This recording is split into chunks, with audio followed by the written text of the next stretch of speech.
शांति। तो फ्रेंड्स चलिए आज हम चैप्टर 8 देखेंगे। चैप्टर 8 है कोशिका संरचना एवं प्रकार। फ्रेंड्स हमने कोशिका के बारे में थोड़ी बहुत जानकारी पिछले चैप्टर्स में ली थी और आज हम थोड़ी डिटेल में उसकी जानकारी लेंगे, ठीक है। उसकी संरचना और उसके प्रकार क्या क्या हैं, मतलब उसकी स्ट्रक्चर जो है वो क्या क्या है और उसके कार्य क्या क्या है, इसके बारे में जानेंगे, ठीक है।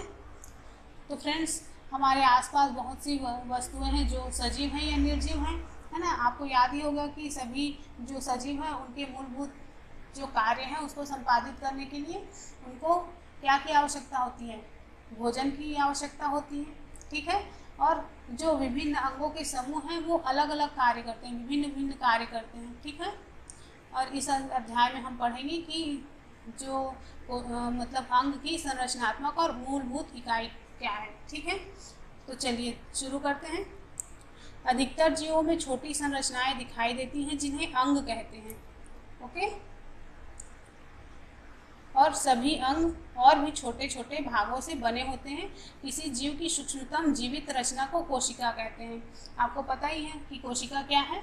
तो मान लो फ्रेंड्स कोशिकाओं की तुलना हम ईंटों से कर सकते हैं। जिस प्रकार ईंटों को जोड़ जोड़कर भवन बनाया जाता है, उसी प्रकार छोटी छोटी कोशिकाएं हैं जो एक दूसरे से जुड़कर हम जो जितने भी सजीव हैं उनके शरीर का निर्माण करती हैं, ठीक है। तो हमारा 8.1 है कोशिका की खोज। हम देखेंगे कि कोशिका की खोज किस प्रकार से हुई। तो फ्रेंड्स रॉबर्ट हुक ने 1665 में कार्क की स्लाइस का मतलब जो सामान्य आवर्धन यंत्र है उसकी सहायता से अध्ययन किया, ओके। कार्क पेड़ की छाल का एक भाग है। उन्होंने कार्क की पतली स्लाइस ली और उसका सूक्ष्मदर्शी की सहायता से अध्ययन किया। उन्होंने कार्क की स्लाइस में से अनेक, जैसे मधुमक्खी के छत्ते होते हैं ना, सेम उसी तरह से बक्से देखे, ठीक है। और ये बक्से उनको मधुमक्खी के छत्ते के समान दिखाई दिए, ठीक है। और उन्होंने ये भी देखा कि एक जो पोस्ट मतलब एक जो बॉक्स है वो दूसरे बॉक्स से दीवार के द्वारा अलग हुई है, मतलब उसके बीच में एक पट्टी है, ठीक है। तो हुक ने प्रत्येक कोष्ठ को कोशिका का नाम दिया, ओके। और हुक द्वारा देखी गई यह बॉक्स जैसी संरचना है वो वास्तव में मृत कोशिकाएं थी। उन्होंने डेड सेल्स को ही देखा था, क्योंकि वृक्ष की जो कार्क है मतलब छाल है वो बाहरी सतह होती है और वो मृत होती है। तो फ्रेंड्स सजीवों की जीवित कोशिकाओं को संवर्धित सूक्ष्मदर्शी की खोज होने के बाद ही देखा जा सका। और रॉबर्ट हुक के परीक्षण के लगभग 150 वर्षों तक भी कोशिका के विषय में बहुत कम जानकारी थी, पर हमें आज कोशिका की संरचना और उसके कार्यों में बहुत अधिक जानकारी है।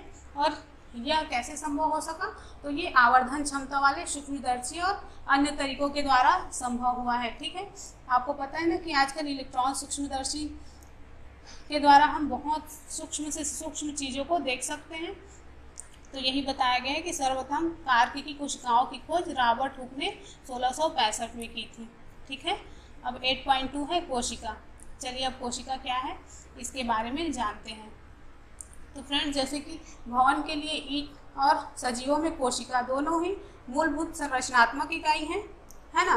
तो जैसे कि भवन निर्माण के लिए एक समान ईंटों का प्रयोग होता है, पर उनकी आकृति, डिजाइन और साइज अलग अलग होते हैं। इसी प्रकार से हम जो सजीव हैं, हमारे मतलब एक जीव दूसरे जीव से अलग होते हैं, है ना। उनकी मतलब अनेक कोशिकाओं के बने होते हैं। और निर्जीव ईंट की अपेक्षा जो सजीव की कोशिकाओं की संरचना है वो अधिक जटिल है, ठीक है। तो फ्रेंड्स अगर आप प्याज की झिल्ली को सूक्ष्मदर्शी के द्वारा देखोगे तो आपको जैसे कि ईंट की संरचना होती है सेम उसी प्रकार का स्ट्रक्चर दिखाई देगा। कोशिकाओं की विविध आकृतियां एवं साइज परिलक्षित होती हैं। जैसे कि हमने जाना विभिन्न जीवों में कोशिका की संख्या भी विविध होती है। हाँ, हमने पढ़ा ऊपर। कुछ कोशिकाओं को नग्न आँखों से देखा जा सकता है, जैसे कि मुर्गी का अंडा। फ्रेंड्स जो मुर्गी का अंडा है वो एक एकल कोशिका है, ठीक है। और आकार में इतना बड़ा है कि इसको हम खुली आंखों से देख सकते हैं, ठीक है। चलिए अब देखते हैं 8.3 सजीवों में कोशिका की संख्या, आकृति एवं साइज में विभिन्नताएं होती हैं। तो फ्रेंड्स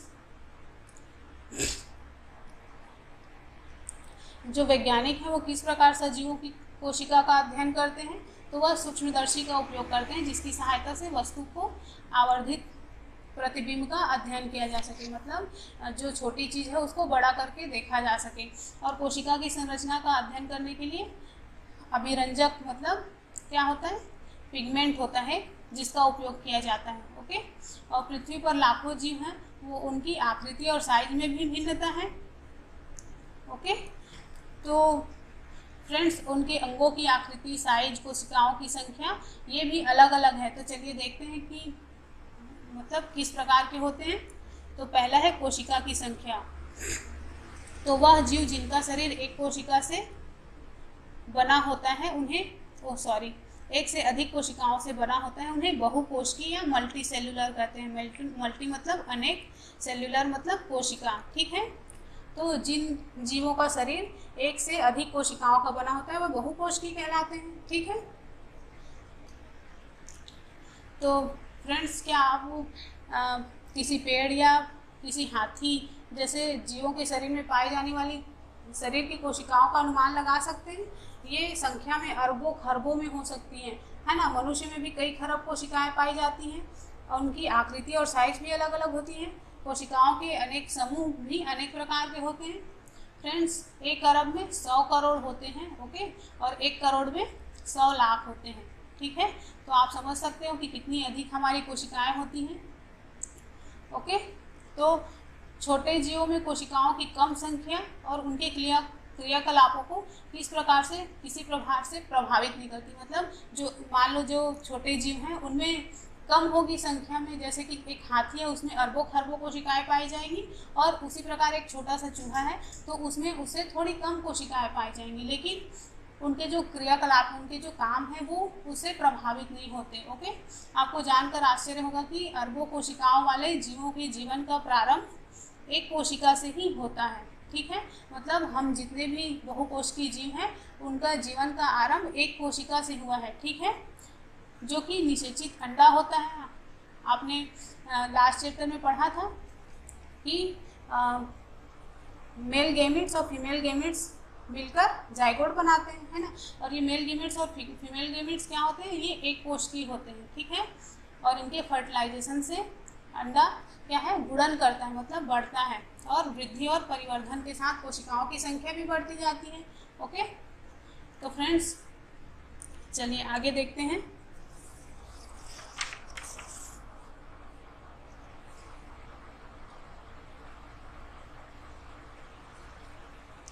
इसी तरह से एक कोशिका वाले जीवों को एक कोशिकीय या यूनिसेल्यूलर, यूनि मतलब एक, सेल्यूलर मतलब कोशिका जीव कहते हैं। मतलब जिनमें सिर्फ एक कोशिका होती है उनको एक कोशिकीय जीव कहते हैं। जैसे कि अमीबा, पैरामीशियम हमने लास्ट चैप्टर्स में देखा था, इसके डायग्राम भी देखे थे।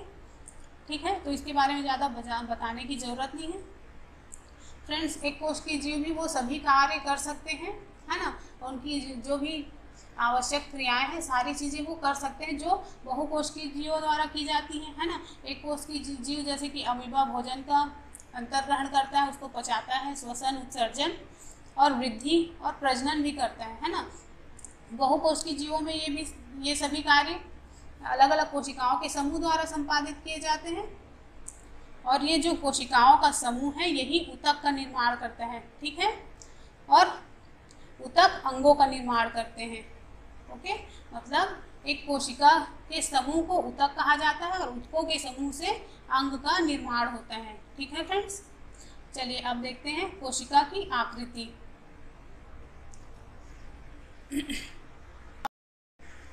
तो फ्रेंड्स मान लीजिए आप अमीबा की आकृति को देखते हैं, तो आप कैसे कह सकते हैं कि इसकी आकृति अनियमित है। तो फ्रेंड्स वास्तव में जो अमीबा है इसकी कोई सुनिश्चित आकृति नहीं होती है ना, मतलब उसका कोई सही आकार नहीं होता, वो बदलते रहता है। उसके शरीर के मतलब शरीर से बाहर की ओर अनेक लंबाई में प्रवर्ध उभरे हुए होते हैं जिनको पादाब कहते हैं, है ना। और अमीबा की बदलती हुई आकृति पादाब के बनने के कारण होती है, जो उसे गति प्रदान करने एवं भोजन ग्रहण करने में सहायता करती है। हम सभी पढ़ चुके हैं इसके बारे में। और ठीक है, और ये जो अमीबा के पादाब हैं वो भोजन ग्रहण करते समय और गति करते समय बनते बिगड़ते रहते हैं। ओके, तो यहाँ पर आप देख रहे हो, डायग्राम में देखिए आप, तो ये हमारी ब्लड सेल्स हैं, है ना, गोलाकार रक्त कोशिकाएं जिसका आकार गोल है। ओके, तो मनुष्य में रक्त में पाई जाने वाली WBCs भी एक कोश की संरचना है। जिस तरह से ये RBCs है, ये भी एक कोश की संरचना है ना। तो उसी तरह WBCs भी एक कोश की संरचना है जो अपनी आकृति बदल सकती है। और WBC की कोशिका मतलब एक कोशिका है, जबकि अमीबा एक पूर्ण विकसित जीव है जिसका स्वतंत्र अस्तित्व है।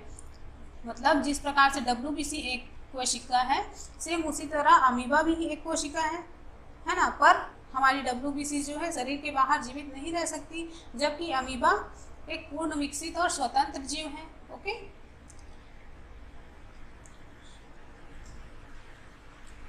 फ्रेंड्स, मानव में विभिन्न प्रकार की कोशिकाएं होती हैं, जैसे रक्त की कोशिका, पेशी की कोशिका और तंत्रिका कोशिका। तो ये पेशी कोशिका किस प्रकार की होती है, तो ये तर्कु रूपी होती है, मतलब स्पिंडल साइज शेप की होती है। ओके, और ये क्या है, तो ये तंत्रिका कोशिका है। और तंत्रिका कोशिका मतलब कभी कभी कोशिकाएं बहुत लंबी होती हैं और कुछ कोशिकाएं इस तरह से शाखाओं में बढ़ जाती हैं। ठीक है, और तंत्रिका कोशिका क्या करती है, तो ये संदेश प्राप्त करके उनका स्थानांतरण करती है, जिसके द्वारा हमारे शरीर में नियंत्रण और समन्वय होता है। ओके, तो फ्रेंड्स, क्या आप अनुमान लगा सकते हैं कि कोशिका का कौन सा भाग इसे आकृति प्रदान करता है? तो चलिए देखते हैं। तो कोशिका के विभिन्न संघटक एक झिल्ली द्वारा घिरे होते हैं। ओके, और ये झिल्ली जो है पौधों और जंतुओं की कोशिका को आकृति प्रदान करती है। पादप कोशिका में एक या अतिरिक्त आवरण होता है जिसे कोशिका भित्ति कहते हैं।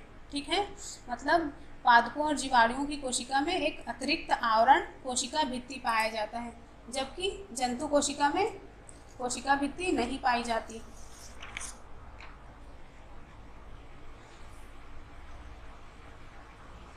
ठीक है, चलिए अब कोशिका की साइज के बारे में जानते हैं। तो फ्रेंड्स, सजीवों में कोशिका का साइज 1 मीटर का 10 लाखवां भाग, मतलब माइक्रोमीटर अथवा माइक्रोन के बराबर छोटा हो सकता है। ठीक है, अथवा कुछ सेंटीमीटर लंबा भी हो सकता है। सबसे छोटी कोशिका 0.1 से 0.5 माइक्रोमीटर है, जो कि जीवाणु कोशिका है। ओके, है ना। और इसको हम मतलब अधिकतर ये कोशिकाएं इतनी छोटी होती हैं कि इनको हम खुली आंखों से नहीं देख सकते, इन्हें सूक्ष्मदर्शी द्वारा बड़ा करके देखना पड़ता है ना। जैसे कि मैंने बताया, सबसे छोटी कोशिका 0.1 से 0.5 माइक्रोमीटर की है, जो कि जीवाणु कोशिका है। और सबसे बड़ी कोशिका किसकी है, तो शुतुरमुर्ग का अंडा, ये 170 मीटर से, मतलब सॉरी यहाँ पर m लिखा है, mm है, ये यहाँ पर मिलीमीटर है। ओके, तो 170 mm से 130 mm तक होता है। ओके, चलिए 8.4 है कोशिका संरचना एवं प्रकार्य।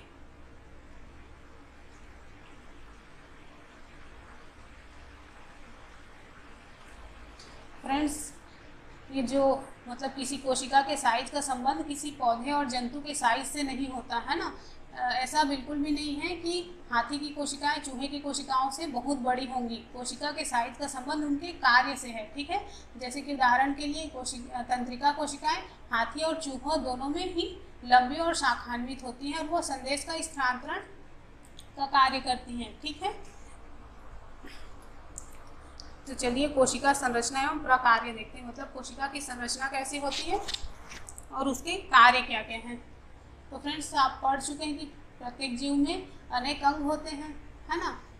और कक्षा 7वीं के चैप्टर्स में हमने देखा था पाचक अंगों, मतलब पाचन अंगों के विषय में, जो सम्मिलित रूप से पाचन तंत्र बनाते हैं। किसी तंत्र में प्रत्येक अंग अलग अलग कार्य करते हैं, जैसे कि पाचन, स्वांगीकरण और अवशोषण, है ना, डाइजेशन, एसिमिलेशन और ऑब्जर्वेशन। ठीक है, तो ये सभी कार्य करते हैं। तो और उसी तरह उदाहरण और देख सकते हैं कि जड़, जल और खनिजों के अवशोषण में सहायता करती है ना। आपने कक्षा 7 में पढ़ा था कि पत्तियां भोजन का संश्लेषण करती हैं। और जो ये जो प्रत्येक अंग है वो छोटे छोटे भागों का बना होता है जिसे ऊतक कहते हैं, ठीक है, और जो विशिष्ट कार्य करते हैं, ठीक है फ्रेंड्स। तो एक कोश की जीवों में एकल कोशिका ही वे सभी मूलभूत प्रकार्य करती हैं जो बहुकोश की जीवों में विशिष्ट कोशिकाओं के समूह द्वारा संपादित की जाती है। मतलब एक कोशिका के द्वारा वो सभी कार्य किए जा सकते हैं जो बहुकोश की जीवों में अलग अलग कोशिकाओं के द्वारा किया जाता है, ठीक है। अब 8.5 है कोशिका के भाग। चलिए अब हम कोशिका के भागों के बारे में देखते हैं। तो फ्रेंड्स, कोशिका का मूल घटक क्या क्या है? तो कोशिका झिल्ली, कोशिका द्रव्य और केंद्रक, ठीक है। कोशिका द्रव्य और केंद्रक कोशिका झिल्ली के अंदर होते हैं और कोशिका झिल्ली एक कोशिका को दूसरी कोशिका से घेरे हुए माध्यम से अलग करती है, ठीक है। और कोशिका झिल्ली को हम क्या बोलते हैं? तो इसे प्लाज्मा झिल्ली भी कह सकते हैं और ये सरंध्र होती है और विभिन्न पदार्थों के आवागमन का नियमन करती है, ठीक है फ्रेंड्स। तो चलिए कोशिका झिल्ली के बारे में और जानते हैं। कोशिका की सीमा कोशिका झिल्ली द्वारा परिबद्ध होती है जो एक और दृढ़ आवरण द्वारा आबद्ध होती है जिसे कोशिका भित्ति कहते हैं। फ्रेंड्स, कोशिका भित्ति पादपों में पाया जाता है जबकि जंतु कोशिका में नहीं पाया जाता और इसका कार्य क्या है? तो पदार्थों के आवागमन का नियमन करना, ओके। जंतु कोशिका में कोशिका भित्ति अनुपस्थित होती है, जैसे कि मैंने बताया। तो ये आप देख रहे हो, ये प्याज की झिल्ली की कोशिकाएं हैं और ये मनुष्य के गाल की कोशिकाएं हैं। तो इसमें केंद्रक, इन दोनों में केंद्रक पाया जाता है और ये क्या है? ये कोशिका द्रव्य है और ये आप देख रहे हो, ये कोशिका के चारों ओर जो है वो कोशिका झिल्ली है और ये जो केंद्रक के चारों ओर है वो केंद्रक झिल्ली कहलाती है, ठीक है।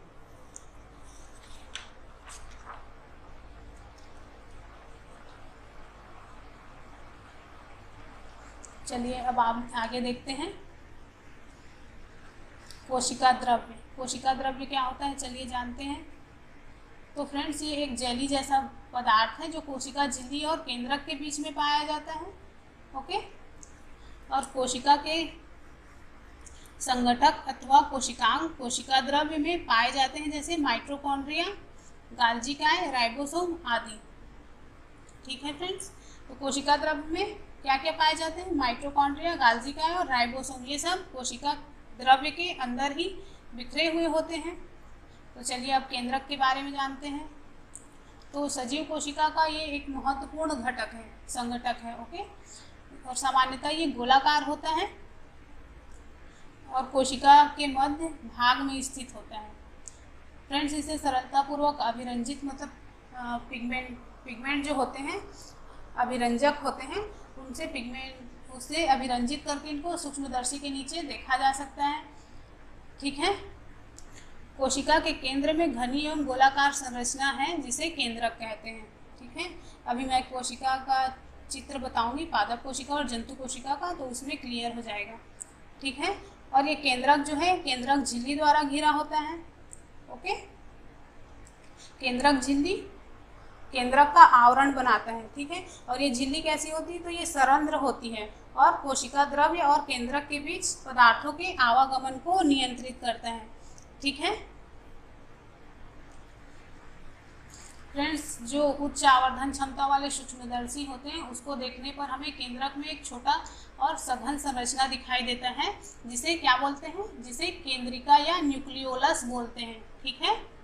और इसके अतिरिक्त इसमें धागे के समान संरचनाएं होती हैं जिनको क्रोमोसोम या गुणसूत्र कहते हैं, ठीक है। और ये जो गुणसूत्र हैं वो क्या होते हैं? तो ये जीन को धारण करते हैं और आनुवांशिक गुणों और लक्षणों को एक जनक की एक पीढ़ी से दूसरी पीढ़ी में स्थानांतरित करते हैं। और गुणसूत्र कब दिखाई देते हैं? तो ये कोशिका विभाजन के समय ही दिखाई देते हैं, ठीक है। फ्रेंड्स, अब हम जीन के बारे में जानते हैं। तो जीन क्या है? तो ये सजीवों में आनुवांशिकी की इकाई है, ठीक है। और यह मतलब माता पिता से संतति की कोशिका में आनुवांशिक लक्षण को स्थानांतरण करता है और नियंत्रण करता है। मतलब इसका अर्थ है कि आपके माता पिता के कुछ लक्षण उनसे आपको प्राप्त हुए हैं। यदि आपके पिता की आँख भूरी है तो संभव है कि आपकी भी आँख भूरी हो सकती है, या आपकी माता के बाल घुंघराले हैं तो हो सकता है कि आपके बाल भी घुंघराले हों। पर जो जनक द्वारा प्राप्त विभिन्न जीन हैं वो संयुक्त होकर, मतलब माता के और पिता के दोनों के जीन जो है संयुक्त होकर अलग लक्षण या अलग जो है लक्षण उसको प्रदर्शित कर सकते हैं। ठीक है।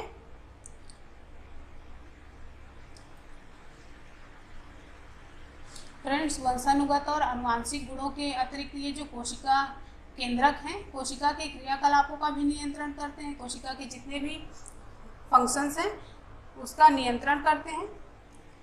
ओके। सजीव कोशिका के समग्र संघटक को जीव द्रव्य या प्रोटोप्लाज्म के नाम से जाना जाता है।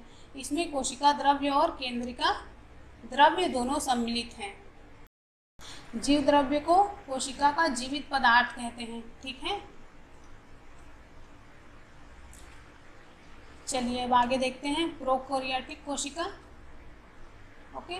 तो फ्रेंड्स, जीवाणु कोशिका के केंद्रक जो है बहुकोशिकी जीवों के केंद्रक के समान सुसंगठित नहीं होता। इसमें केंद्रक झिल्ली एब्सेंट होते हैं। ठीक है। और ऐसी कोशिकाएं जिनमें केंद्रक पदार्थ केंद्रक झिल्ली के बिना होता है वो जीव प्रोकैरियोट्स कहलाते हैं। ठीक है। मतलब जिनमें जो केंद्रक है उसके चारों ओर झिल्ली नहीं होती है ना, और उसके जो जैसे कि गुणसूत्र वगैरह हैं वो कोशिका द्रव्य में ही बिखरे हुए होते हैं, केंद्रक के द्वारा सेपरेट नहीं होते, तो ऐसे जीवों को प्रोकैरियोट्स जीव कहते हैं। ठीक है। जैसे कि जीवाणु और नीले हरे शैवाल।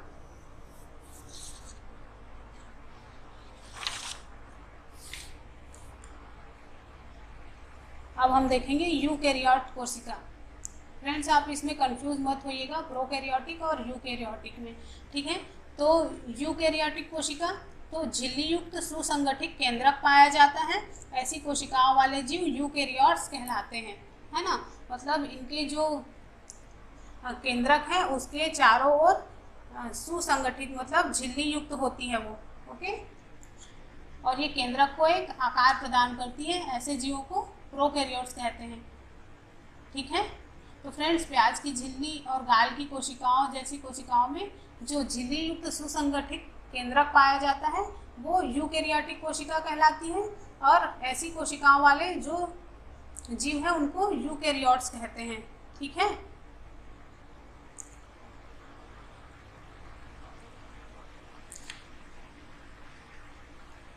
फ्रेंड्स, प्याज की झिल्ली की कोशिकाओं को अगर आप देखेंगे तो उस समय आपने देखा होगा कि कोशिका द्रव्य के बीच में खाली स्थान दिखाई देते हैं, है ना। और ये जो खाली स्थान दिखने वाली जो संरचना है वो क्या कहलाते हैं, तो वो ही रिक्तिका कहलाते हैं, है ना। तो पादप कोशिका में बड़ी रिक्तिका पाई जाती है और जंतु कोशिका में अनेक छोटी छोटी रिक्तिकाएं पाई जाती हैं। हम डायग्राम में नीचे देखेंगे। ठीक है। तो फ्रेंड्स, जैसे कि प्याज की झिल्ली की कोशिका में दिखाई दिया और गाल की कोशिका में छोटी छोटी रिक्तिकाएं दिखाई दी, तो बड़ी रिक्तिकाएं पेड़ पौधों की कोशिकाओं में पाई जाती हैं और जंतु कोशिकाओं में छोटी रिक्तिकाएं होती हैं। ठीक है।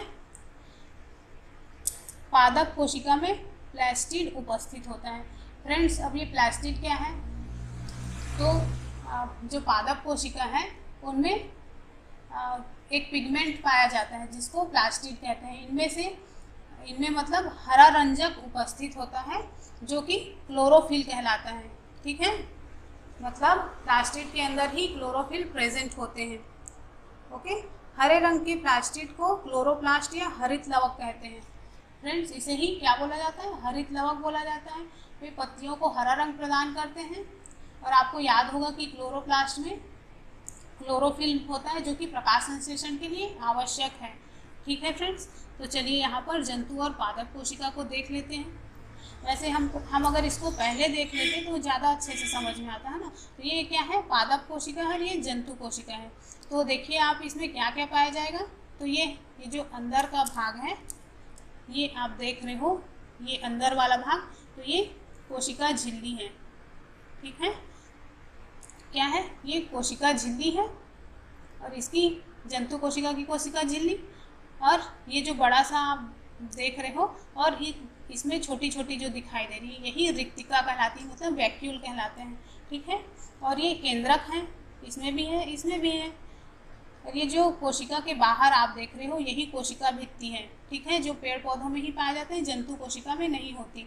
हरित लवक ये जो ग्रीन ग्रीन पिगमेंट देख रहे हो आप, तो यही हरित लवक है। ओके, जो कि जंतु कोशिका में नहीं पाया जाता, जबकि कोशिका द्रव्य दोनों कोशिकाओं में पाया जाता है। ठीक है फ्रेंड्स, तो यहाँ पर हमने जंतु कोशिका के बारे में भी देख लिया। अब देखते हैं पादप एवं जंतु कोशिका की तुलना। फ्रेंड्स, हम ये दोनों डायग्राम देखकर इसकी तुलना कर सकते हैं, और जैसे हमने ऊपर पढ़ा उसके माध्यम से ही भी हम बता सकते हैं कि जंतु कोशिका किस प्रकार के होते हैं और पादप कोशिका किस प्रकार के होते हैं। ओके फ्रेंड्स, तो चलिए अब क्वेश्चन देख लेते हैं। तो क्वेश्चन है बीटी कपास। फ्रेंड्स, आपको बताना है कि बीटी कपास क्या होता है। ओके, और दूसरा क्वेश्चन है गुणसूत्र कहाँ पाए जाते हैं, इसके बारे में भी बताइएगा। ओके फ्रेंड्स, तो फ्रेंड्स ये चैप्टर यहाँ पर ख़त्म होता है। अगर वीडियो पसंद आया हो तो बिल्कुल लाइक करना मत भूलिएगा। तो मिलते हैं नेक्स्ट वीडियो में। Okay, bye bye.